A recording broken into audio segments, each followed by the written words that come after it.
Good afternoon, everybody, and welcome. Great to see you all, and really looking forward to seeing you all in person very soon in Hyde Park on August 9th through 11th for capstone presentations and for a great dinner together and for your commencement ceremony, of course. And as you know, you're not the first cohort to graduate from the master's programs, but you are going to be the first cohort to participate in the in-person graduation of masters. And I can't wait to see you all walking across that stage.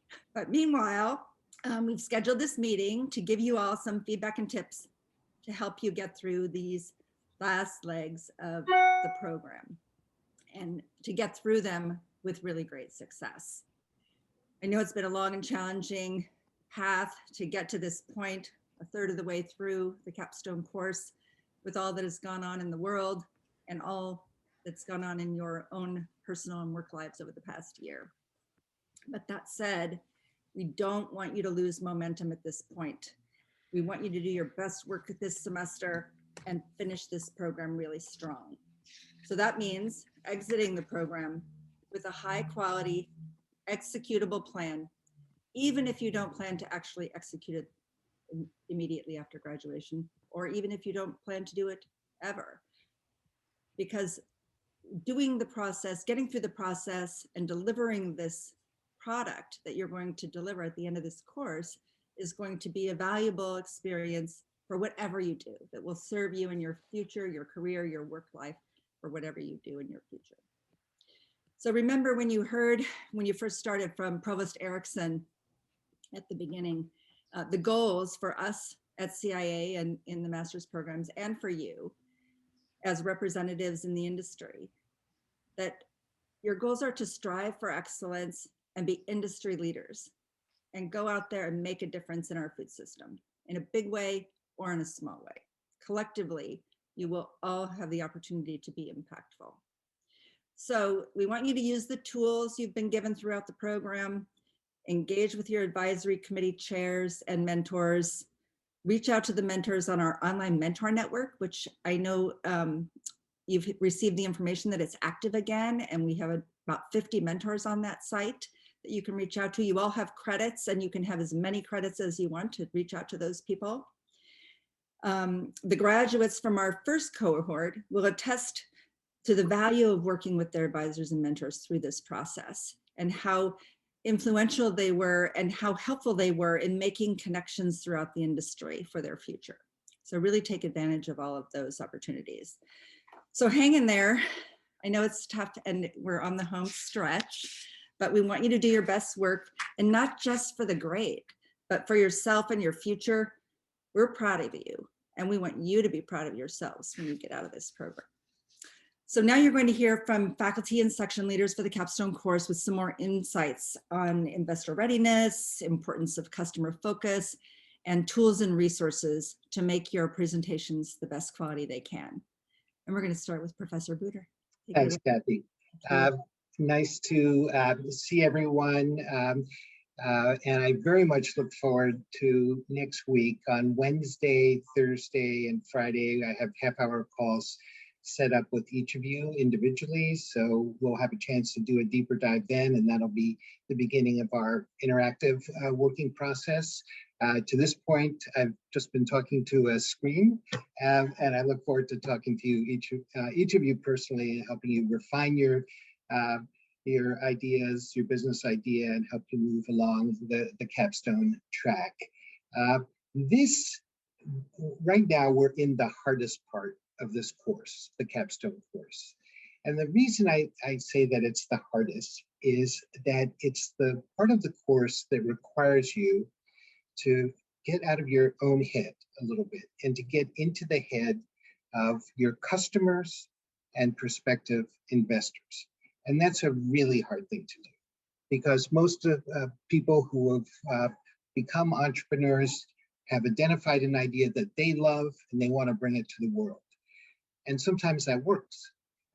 But if the world doesn't want that idea, if there's not a customer base for it, or people who are willing to invest money or lend money to the business, then in most cases, that idea doesn't see the light of day.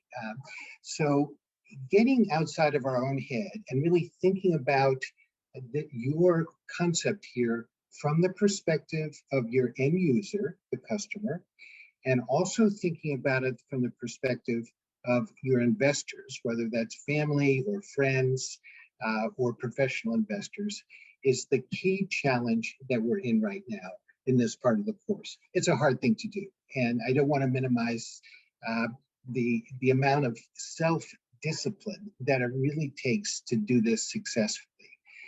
In one of the video lectures that you may have listened to at this point, I talked about a venture, not a food venture, but a venture that was funded by venture capital in San Francisco about 10 years ago, launched by tech entrepreneurs. And they lived in the area of San Francisco called the Mission District, which is fairly dense, hip area of San Francisco.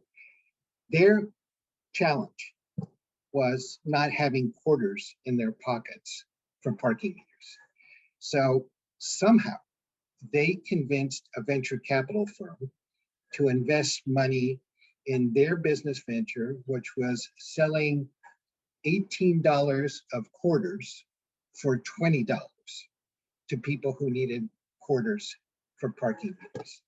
Now, is that an idea that the world is going to embrace? No, it was a need that they had, but they couldn't look beyond what they needed to understand really what the market needed. So that is where we are right now, and we're going to be talking about this in our individual one-on-ones next week to make sure that we're connecting the dots between our idea and our customer base, however we identify it, and our idea and our investors, however we seek to find them, and to make sure the investors will fund the business so ultimately we have something that we can sell to our customers. And understanding what the market wants or what the market needs is going to be, if we can successfully do that in the next week or two with your business ideas, then the rest of the course will actually be much easier. And it'll start falling together in terms of your business plan and how we do our investor pitch. But if we don't solve that fundamental problem on the front end, it's going to be a harder slog as we go forward. So that's the overview that I want to leave you with here. We have to put on these different lenses, these different glasses than we're used to looking at our business from or the world from, and make sure that we're solving other people's problems, not just the ones that we identify for ourselves. So let me pause there, and we can come back to this as we proceed in this discussion. All right, I'll take it up from there, Don, and that was a great lead-in for what I wanted to chat about for a couple minutes. I had the good fortune many years ago to work with one of your professors, Stephen Goldstein, on a certificate program that the CI offered at the time on research and development. And we used to joke, and we can say nasty things about chefs because we were both chefs, and we can make stereotypical statements about how pig-headed we can be as chefs sometimes. But the most basic tenet of the research and development course was what Professor Buder was just talking about, which is identifying the customer need. And we used to joke about something in the chef world, and those of you who have spent time in that world probably have heard of it before, and it's called the golden palate. And we used to kind of talk about how difficult this course, which is putting the customer first, was going to be for chefs who grew up with the sense of the golden palate. Now, what is the golden palate? The golden palate is, I like mushrooms. I know how to cook mushrooms. I know several great mushroom dishes, so I'm going to put them on the menu. And that's the golden palate, where you believe that your vision for your like and embrace of mushrooms and your vision for how they should be prepared is going to drive people to your restaurant. And in some cases, if you have a following and a reputation, it's powerful enough to be able to do that. But a lot of people don't like mushrooms, for instance. And just because you have this golden palate that says, I'm going to do it and people will come flooding my doors, it doesn't stretch. It certainly doesn't stretch beyond beyond a single restaurant. It certainly doesn't stretch to a mass market that you're going to be asking people to invest money in. So we used to kind of joke about that. That golden palate that is part of the, fortunately, quickly disappearing chef's mentality, where I know all and see all, and I have the ultimate palate and arbiter of what's good in the food world. That is a common trap for entrepreneurs that I've worked with over the years, and the trap that entrepreneurs often fall into is, I have a great idea. If this is something that should exist, I have this great idea. It's going to be a great product. Or in some cases, this doesn't exist in the world, and it's not fair that it doesn't exist. So I'm going to invent it. I'm going to operate it, and the world would be a better place because of it. Some people also make lifestyle decisions, saying, I would like to do this, and therefore I'm going to start a business doing it. And in the restaurant business, again, we've those of us who have spent some time in it, and we can see people coming along, oftentimes who are quote unquote civilians coming from outside the restaurant industry, and they say, I'm going to start a restaurant because my mother made the best apple pie, or people say I'm good with people, and you're just like, okay, well, that's not going to last. That's not a sustainable reason for getting into business. So these are all sort of versions of the golden palate. And I did see, quite frankly, I'm going to make some sweeping statements which don't apply to everybody, but they occurred commonly enough that I wanted to raise it in the group situation. That I did see a lot of people saying, I would like to do this, or I think this is a great idea, or I believe this should exist, and not enough on what Professor Buddha was just talking about, is to identify an actual problem that you don't wake up every single day and bound out of bed and just eager to attack, but you've identified it as a problem that other people, and hopefully lots of other people, wake up worried about or troubled by, or wishing that they could buy or possess in some way. So that's a really, really, really super hard corner to get around, and a super hard perspective to wrap your head around. And having actually gone through this program that Professor Goldstein and I worked on, he was the lead. I was just helping. It was a 32-week program, and nothing has been harder in my life than to get around that golden palette and say, okay, doesn't matter what my bias is. It doesn't matter what my lens is. I have experiences, I have capabilities, but what's really going to matter most is what can I identify from a customer need, and who is that customer, and how many of them are there, and will that support my business if I do X, Y, and Z. So again, my challenge would be to, if you have any doubt whatsoever that you're starting with your concept rather than somebody else's problem or desire, then you might want to go back and polish that off. And that's kind of the answer. Challenge yourself with, is this something that people other than me wake up in the morning worried about or wanting? Oftentimes, quite frankly, and again, this is with entrepreneurs that I've mentored and coached and written about when I was writing about these things, the answer is a lot of times no. It really isn't. I have to admit, this is more important to me than it is to other people. So what am I going to do about it? So once you find out the problem, and maybe it is a problem, maybe you've got your insights from your experience and everything like that, and you have legitimately identified a problem to a lot of people, then your process is to say, okay, who else is addressing this problem, and can I stand out in a crowded marketplace? And some of your ideas and concepts are edging into crowded marketplaces, what some people call red oceans as opposed to blue oceans. And sometimes, again, when you're thinking more through your lens and your own bias, of course your idea is going to be so much better. Of course your food is going to taste so much better. Of course the experience is going to be so much better than anybody who's doing the same thing out there. But again, challenge yourself. Is it an obvious enough difference? And the obvious enough difference is what Stephen and I like to call the 2x4 between the eyes. Is it a smack 2x4 between the eyes where somebody immediately says, oh my gosh, this is different? Or do they have to kind of think about it and parse through it and appreciate all the little teeny tiny things that may have been baked into it, but none of which stand out? So that's the sort of 2x4 between the eyes of differentiation. And the last thing that I want to mention is There are a number of people, and I've had some conversations with several of you about the focus. Some concepts are sort of very wide and they need to be focused down. Other concepts start off very, very focused, and then then because they're so focused, you sometimes want to hang other things on there, and before you know it, you've got project creep or concept creep, where all of these things grew out of a fear that it might be too focused. So there's a nice balance somewhere in the middle where you say, okay, I have a very clear and precise definition of what the solution is to the problem or the opportunity, and this is the market. Now, how can I maximize staying true to that vision? How can I maximize all the opportunities that roll up into that? And so that's where again, you kind of zoom in or zoom out, and at some point you get right to the middle with a really tightly defined concept that maximizes the opportunity of providing solutions to people. So that's my 2 cents for the afternoon. Thanks so much, Scott. Hi, everybody. This is Andy. I am going to share my screen because what I would like to focus on is the opportunity to provide you with some really helpful tools that I think are going to make some of the work that you're doing a little bit more meaningful. So part of this is just me giving you an overview. Part of this is interactive. What we're going to start with actually is the Canva baseline. And so you saw in the feedback that you received on Fieldwork 1, I recommended several of you look at templates, sign in today. Here's why.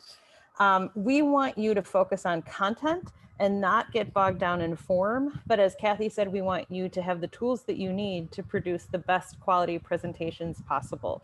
So some of you were, hand drawing things. Some of you were clearly using Excel and embedding it into your slide decks.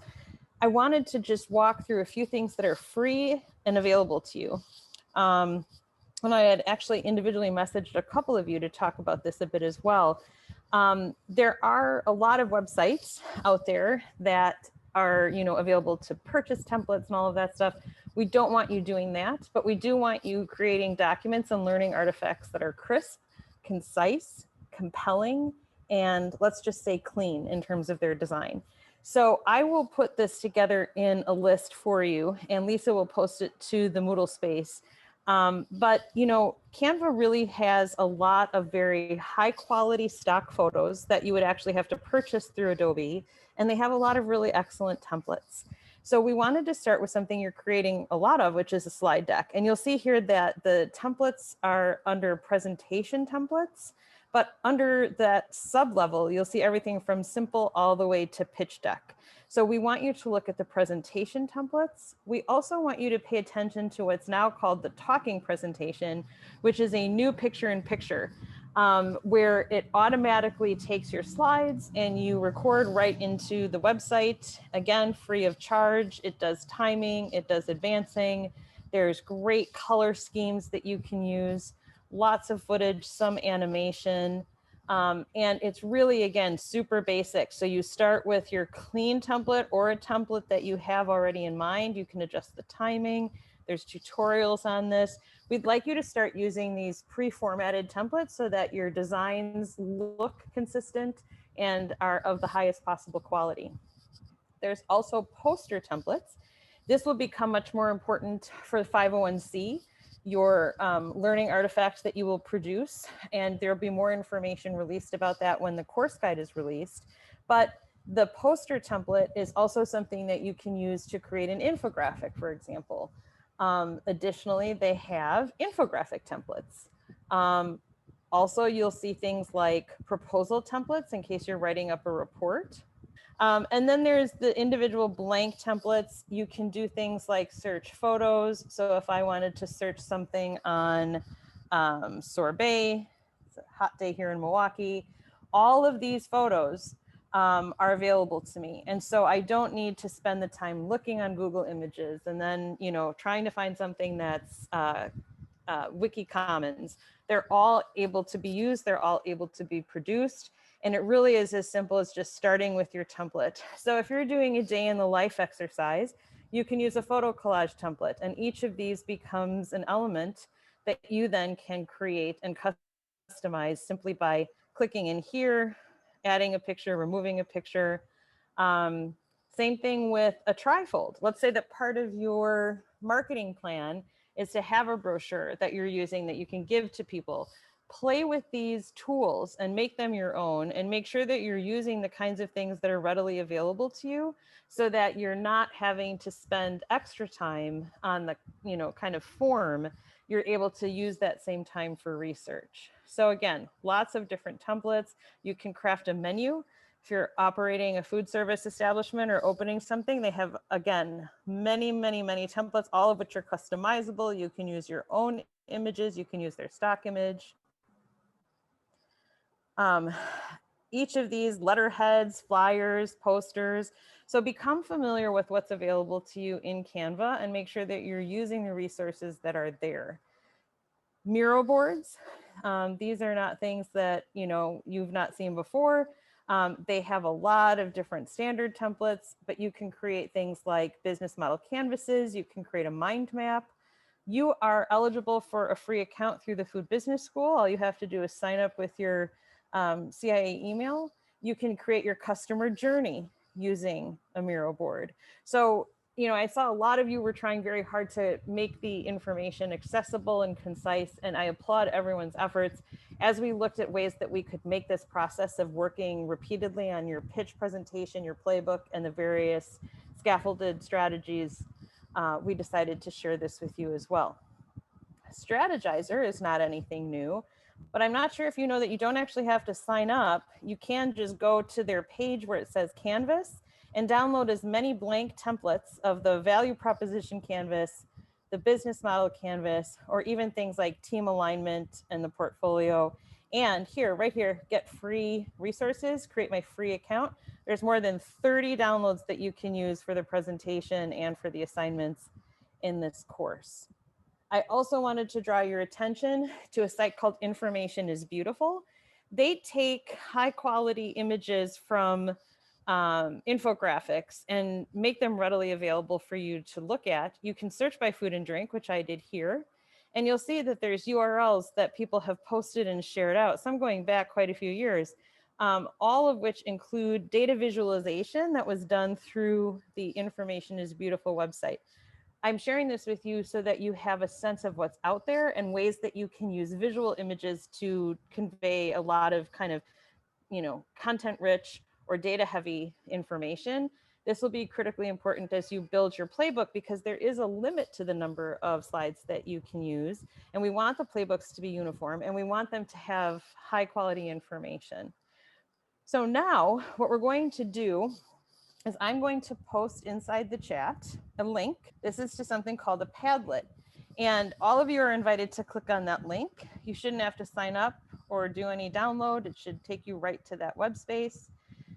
Padlet is a place to share information. And what it allows you to do is do everything from draw freehand, screen record, video record, look for a map, add a GIF, do a web search, include music, include links, include videos.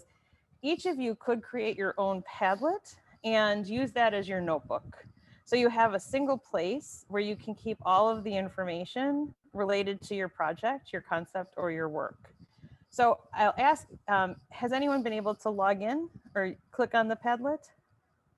If you have, go ahead and put something. For me, I'm going to create just some actual text, and I'll just do a title and put testing Padlet, and then put here, let's have a conversation. And why am I sharing this with you? Because when I do mentoring for startups and when I work with other people that are mentors in my life, I share my Padlet with them. And then it's a place where I can post everything from images, again, to video, audio content. It becomes a living document, and you can share your Padlet with your mentors, with your capstone committee, with your peers, with anyone that you're working with, and ask them to add content for you to consider. If they see something that's unique, you know, something that would benefit you in some way, they can add it to your Padlet as well. But you can keep this space and test it out. This is a sort of risk. Oh, I see an H. Hi. Hello. Yes, and you can see you can edit on the fly. So that's awesome.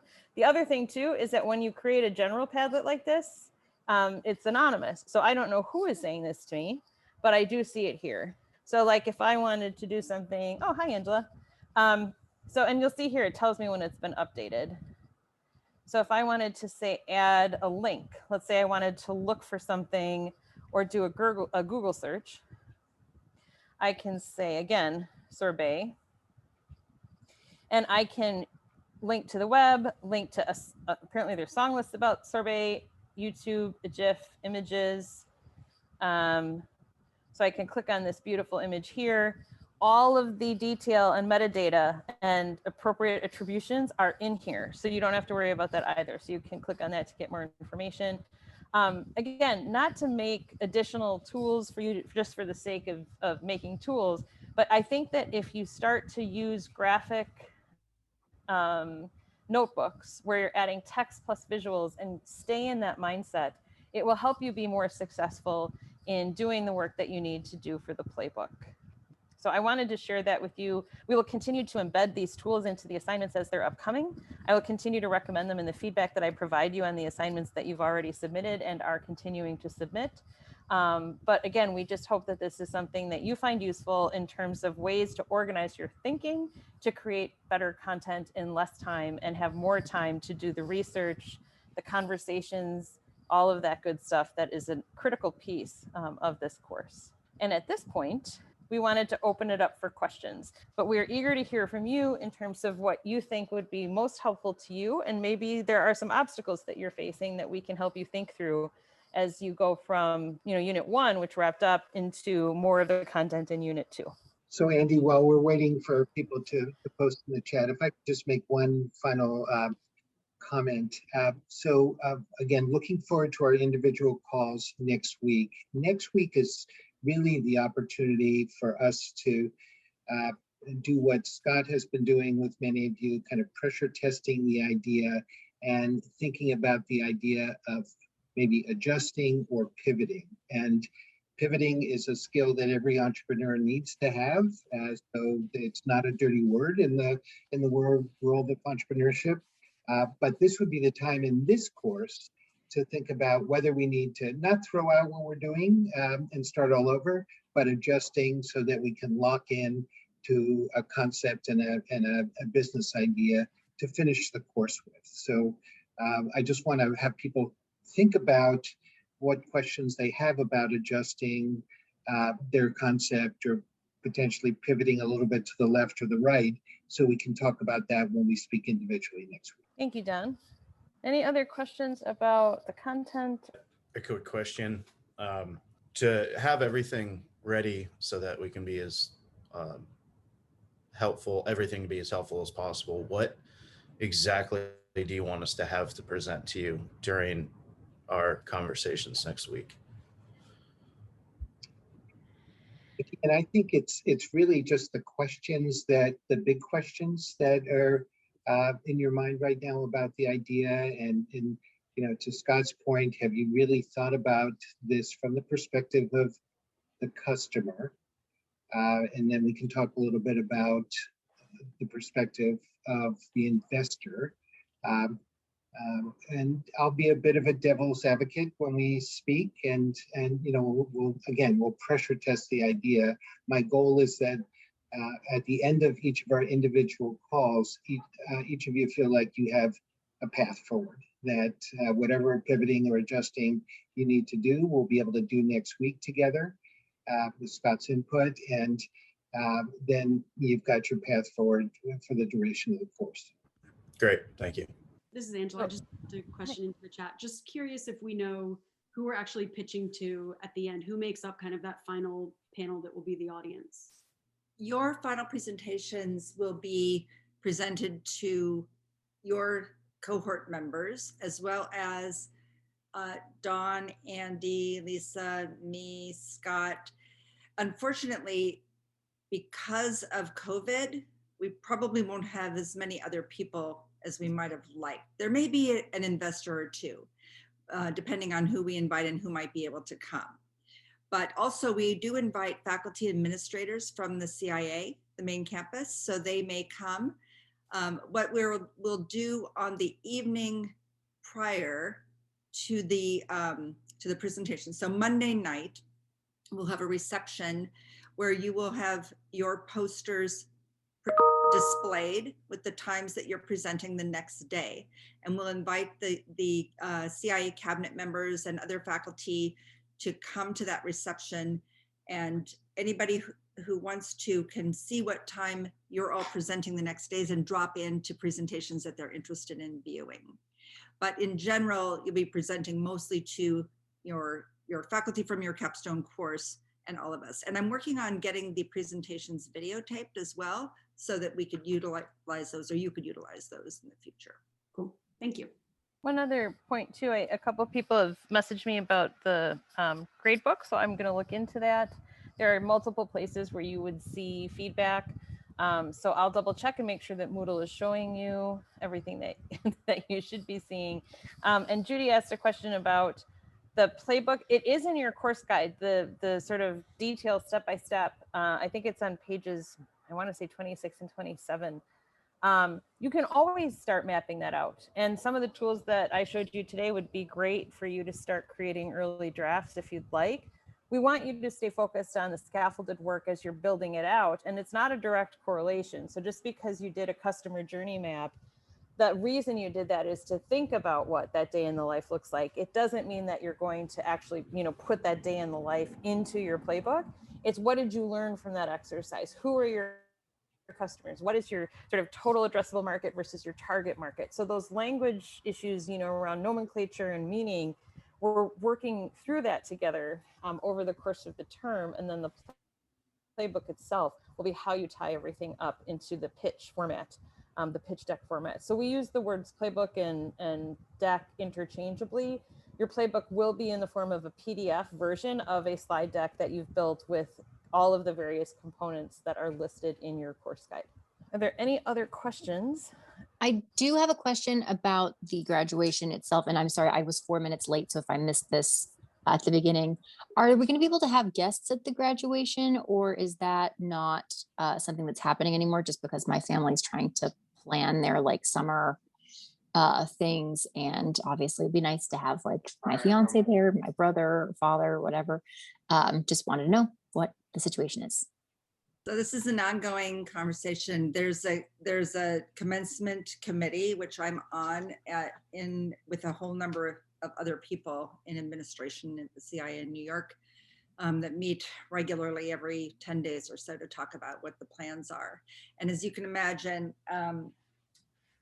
your graduation is combined with the bachelor's students' graduation, and that's a total of about 130 people.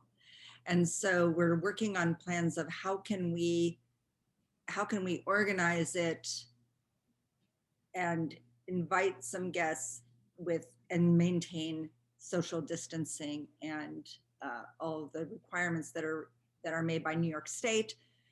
And there are special requirements from New York State in general and special requirements in New York State for education and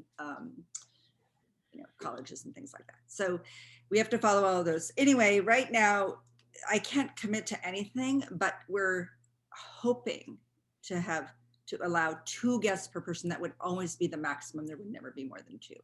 And I will probably have a definitive answer in about 2 weeks, but that's the current plan. And anybody who does come, I do know that if we allow guests, anybody who comes would have to have been vaccinated or show proof of a current negative COVID test.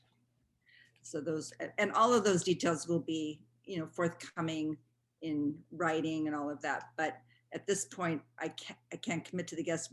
We all want that, and we're really hoping that we're going to be able to have that. But maximum would be 2 if we allow it, just for the sheer numbers that we'll have in total, right? Just in general, I also am wondering how everyone is feeling, but we're just curious about how you're doing. Things are starting to open up. Life is changing, right?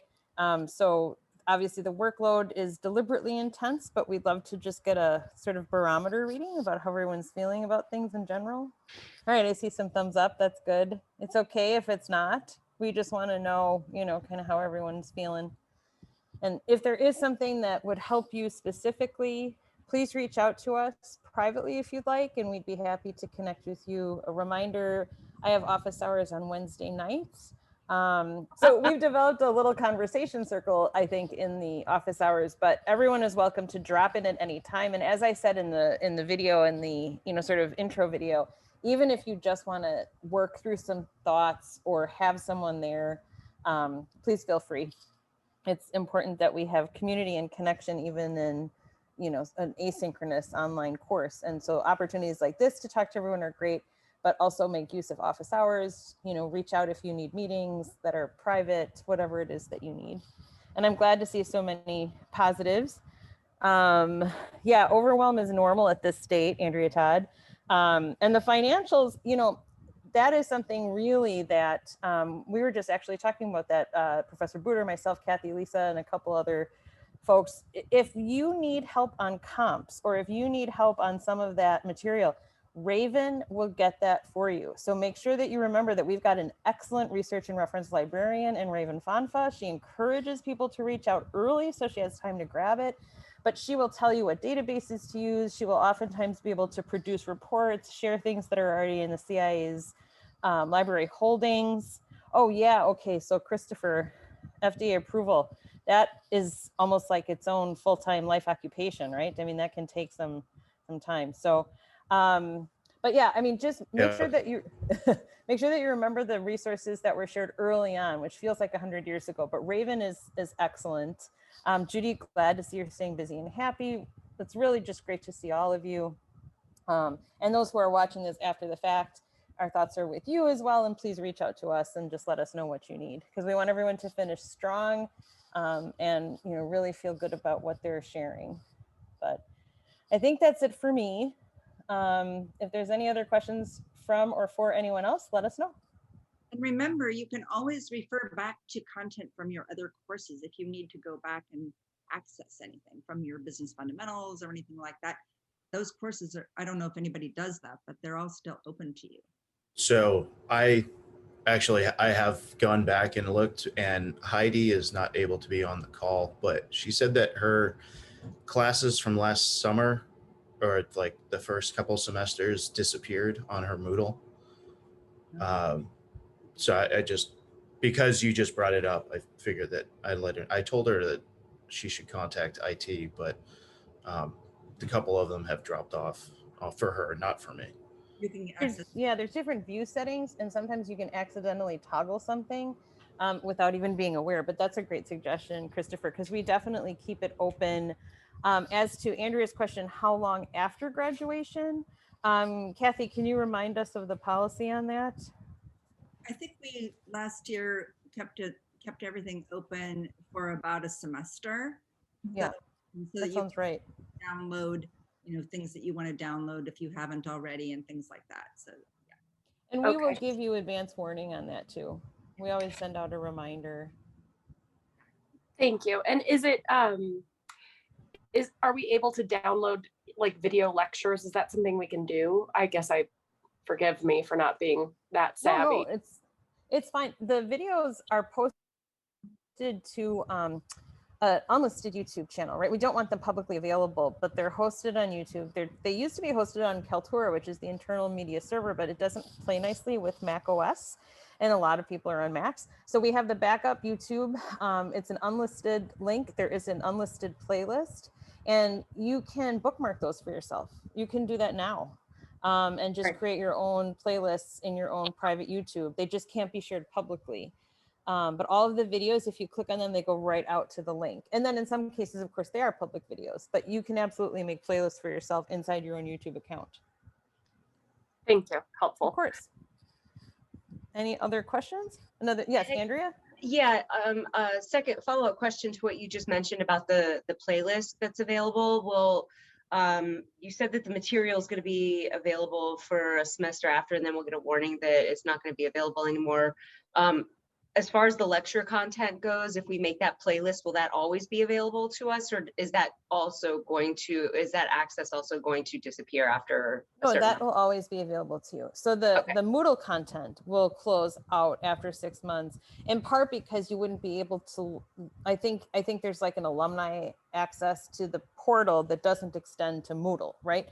So we keep it open intentionally, but the playlists themselves will live in your YouTube, forever until they're deleted. I mean, there are cases where we may replace a video, you know, at some point, but we've kept all of them open to date, unlisted, but open from cohort 1, you know, and they're in playlists according to course, not necessarily by term. So, you know, when you get into that playlist, you may see content about, you know, how the industry responds to COVID-19 well after we've moved through this phase, because we don't actually remove anything at this point. Just also curious, how many of you are using some of the templates and things like Canva that we've provided, and how many of you think that you would use a Padlet and share it with your committee or share it with others? Are those tools helpful to you? Yeah, I use Canva fairly often. I haven't used Padlet before, but I might poke around in it just to see. Yeah, I really appreciate the different options too in Padlet. I only showed you the one, but there's a lot of different formats that you can use to create.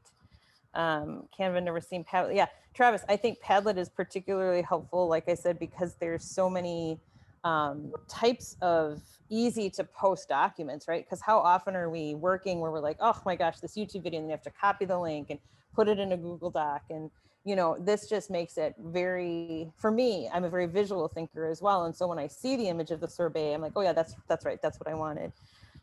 Yeah, I agree, Christopher, the new version of PowerPoint works well. The only issue with that is that PowerPoint has yet to play nicely with some of the other formats that are being used. And so, you know, if I'm looking at a Word document and I'm on Mac using Office 365 versus looking at a Word document and I'm on a PC or a tablet, there are some formatting challenges. And so Canva keeps everything consistent across the board. But if you feel like you're a PowerPoint guru or a Keynote guru, like whatever you want to use is fine. Just make sure that it's a clean, happy, you know, compelling design. Happy design. Happy design. And a happy design within a page limit, which I know for some of you is going to feel like I'm breaking your heart because you love to create big, voluminous things. But really, it's super important that you're going to put the content into the same length of deck that everyone else is seeing. And you can embed videos into slides. I would recommend the Canva talking presentation as an excellent option for that, because it does it for you and it puts you in a nice little frame. You know, you can preview what your video looks like before you embed it. If you're going to actually link out to a video on a slide, I would question the usefulness of that and just make sure that that's the best way to convey your information. It may be best to just use the video in the presentation. Just keep in mind the total length of your presentation, right? That's correct. So we're at time. We're a little bit over time. Final question from Judy. Yes, your deck will be a PDF. And that's so that it can be readily shared, posted, and viewed as a universal document across platforms and operating systems.